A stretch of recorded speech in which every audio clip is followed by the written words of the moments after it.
Shalom, bon Erev Shabbat, Acharé et Kedoshim.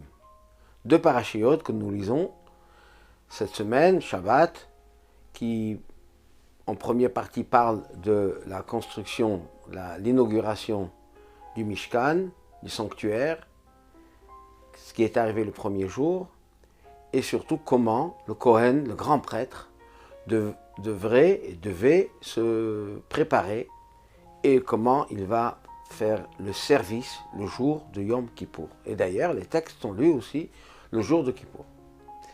Deuxième parasha Kedoshim, soyez saints, Kadosh, Kedusha, la sainteté.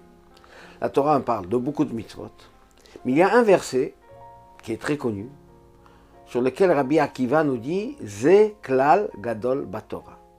Cette mitzvah est une règle, grande loi, fondamentale dans la Torah. De quelle mitzvah s'agit-il? La mitzvah « Ve'ahavta lereacha kamocha ». Tu aimeras ton prochain comme toi-même. La mitzvah que nous connaissons sous le nom de Ahavat Israël, l'amour du prochain.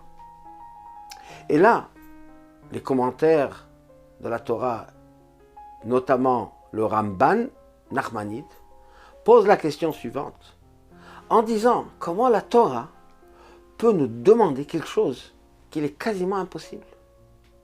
Aimer, c'est un sentiment. Comment peut-on imposer un sentiment à l'autre? Dire aime quelqu'un, c'est quelque chose qui vient de soi, du cœur. Comment on peut ordonner une injonction? Et surtout, kamocha, comme toi-même. C'est-à-dire que l'autre va être comme moi. Comment est-ce possible de faire une telle mitzvah? Nous répond à cela Admor HaZaken dans le Tanya. Et le Rabbi dans ses commentaires, par le fait que Rabbi Akiva nous dit que c'est un klal, une règle dans la Torah, gadol, une grande règle. Quelles sont les règles? Règles de quoi? Les règles du comportement envers l'autre. L'aider, le soutenir, aller rendre visite aux malades, s'occuper des autres, faire toute une série de mitzvot qui sont liés avec son prochain. L'honnêteté, ne pas tricher, tout ça rentre dans ce klal, dans cette généralité d'aimer son prochain comme soi-même. Autrement dit, il ne s'agit pas d'un sentiment uniquement. Il s'agit là de quelque chose de concret. Aimer comme soi-même, c'est-à-dire faire ce que l'autre nous a besoin comme nous, comme si c'était nous-mêmes. Et là, c'est du concret.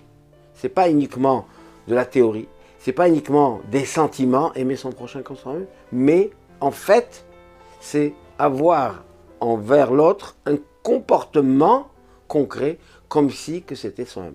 Ce qui n'est pas facile, évidemment, mais c'est plus abordable que nous forcer à faire un sentiment. Donc le Tanya Admor HaZaken ne va plus loin en vérité. Il dit même au niveau du sentiment on peut avoir. Pourquoi? Parce que quand on a de la famille, un frère, on a des sentiments pour lui, on l'aime. Un étranger, des fois oui, des fois non. Mais soi-même, ses parents, sa famille, ses proches, soi-même, on s'aime plus que tout.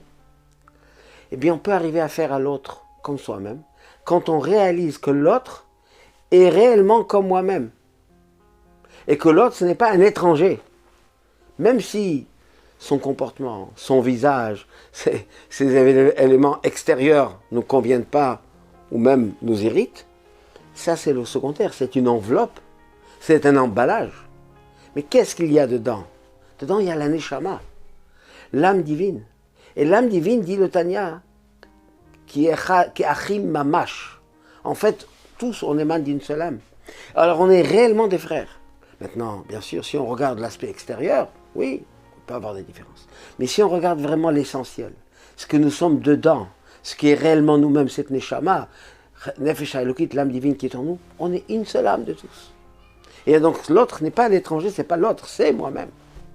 Et en regardant l'autre comme soi-même, on peut accomplir cette belle mitzvah essentielle, surtout en cette période où nous marquons là, cette période triste, où il y a eu des divisions, des dissidences entre les élèves de Rabbi Akiva, que justement lui il a dit qu'il faut qu'on soit même, c'est le moment de nous renforcer d'Avat Israël, renforcer l'amour du prochain, et ça amènera l'unité et la bracha d'Hachem, car il est dit, Barchenu Avinu, Kulanu Ke'echad. Bénis-nous notre Père Hachem quand nous sommes tous comme un, que ce soit très prochainement de nos jours. Amen. Shabbat Shalom ou Mevorach.